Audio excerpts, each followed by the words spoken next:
Welcome back to Beyond the Classroom. I'm Phil Venditti. Today we've been talking about the features of bureaucracy and how they can go wrong and hurt us. Now we're going to discuss ways in which we can contend with bureaucracies and overcome the challenges that it presents to us. There are two ways in which almost all large organizations and bureaucracies behave. There are two things we need to know about them in addition to the 5 features. One is that they resist input. That means they like to keep doing things the way they've always done them. They don't like anybody outside to try to change them. And number 2, they abhor, they hate exceptions.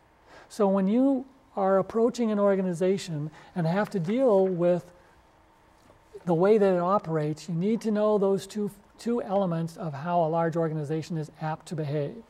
So let's go on now to 10 ways that you can fight a bureaucracy. Even though there are these elk or whatever kind of animals they are locking horns here, I don't mean to imply that fighting has to be a violent kind of thing. I'm really talking about contending with bureaucracy, so that if this were a sort of an Asian kind of situation, we'd be talking about Tai Chi, sort of using the energy of the organization and the opponent to accomplish what we want without contending directly or fighting. But I'm still using the term fight just for simplicity. So let's consider 10 ways. The first way is to show respect and patience. Even though we may be terribly frustrated when we deal with an organization, we should always remember that the people we're dealing with are people. They're part of an organization, and the organization itself may be causing us problems, but we shouldn't treat the people any way other than how we would want to be treated ourselves. We need to recall that people in large organizations are very busy. They have lots of obligations, lots of tasks they have to accomplish without regard to whether we're there. So we should always be patient. We should always show respect for anyone we deal with. If we don't do that, we're going to make a bad reputation for ourselves, and we're less likely to get what we need. The second thing we should keep in mind is that we shouldn't get emotional. Again, to us, who have maybe been through a chain of command that's gone 3 or 4 levels, it seems as though the whole world is against us, is conspiring against us. But to the 4th or 5th bureaucrat we meet who doesn't know about our situation, if we are too emotional, the person is going to think we're a crackpot. And again, we won't get the response that we need and that we may deserve.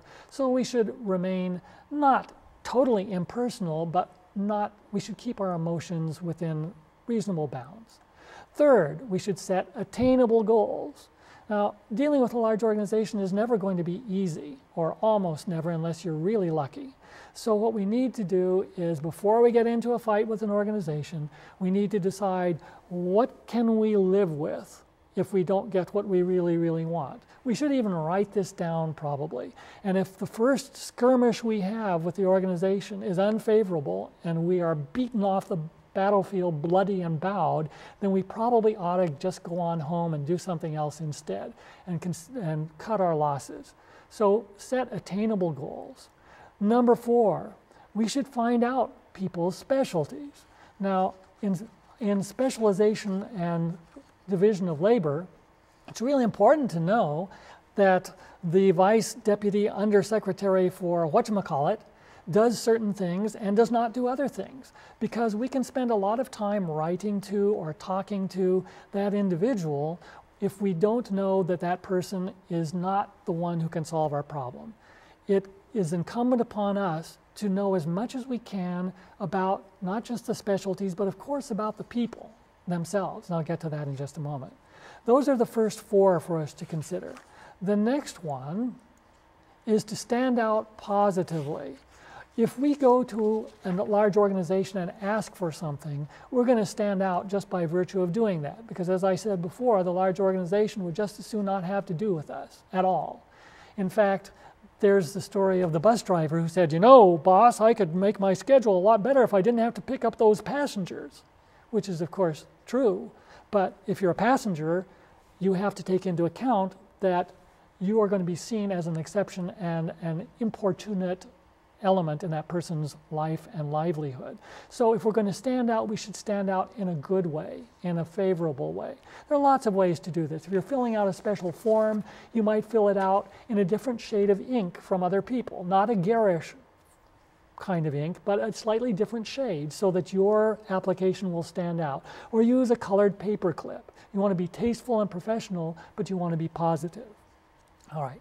You need to find a nice exception, and by this I mean a nice person. If you've dealt with one organization for years and years, then you know that Jane Doe or John Smith is likely to open the door a little bit wider than Jim Green or Janie Brown. So you go to the first two people rather than the second two. You don't want to pick any fights. You want to find the individual who's able to overcome the fact that bureaucracies tend to make all behavior uniform and who is able to respond to you sincerely and individually.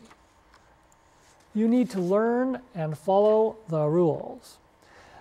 Senator Eugene McCarthy said that the only thing that saves us from the bureaucracy is its inefficiency. So I guess we're all pretty lucky that bureaucracies don't work as efficiently as they're supposed to, but they do try. And if we want to work with them as they are trying to be efficient, we need to understand what the rules are so that we can either follow them or selectively try to avoid them in a way that does not harm us. I could give many examples of that. Then CYA. CYA, of course, stands for Chronicle Your Actions.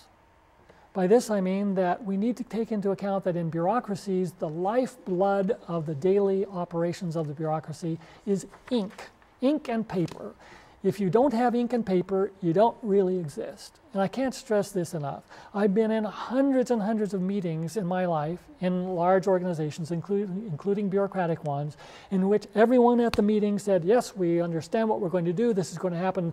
Jim's going to do this next week, and Mary's going to do this the week after that, and Bill's going to do this on the week after that, and William is going to do something else. Well, it doesn't happen because once they've said it, it's gone. The sound waves have disappeared, they've gone off into the universe, and the next day you could ask them all what happened, and they'll all have different stories. So you must keep track of what's going on.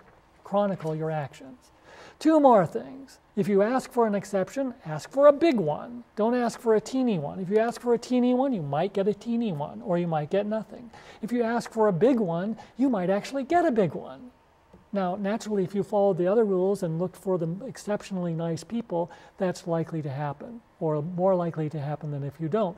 But don't ask for potatoes when you could ask for rutabagas or something really, really extravagant. And the last idea is, if you're going to fight, follow through. Don't give up. Keep in mind, bureaucracies are forever. Only two programs in the American government have ever been discontinued in peacetime. One was distilling rum in the Virgin Islands, and the other one I don't remember. So what you need to do is be patient. Keep coming back. Keep writing. Keep documenting. Don't give up. Those are the 10 ways in which I feel you're best able to overcome some of the failures and flaws in a bureaucracy. Thanks for joining us for this edition of Beyond the Classroom. I'm Phil Venditti. Bureaucracy is the art of making the possible impossible. But now you have the tools to do just the opposite and make the impossible possible.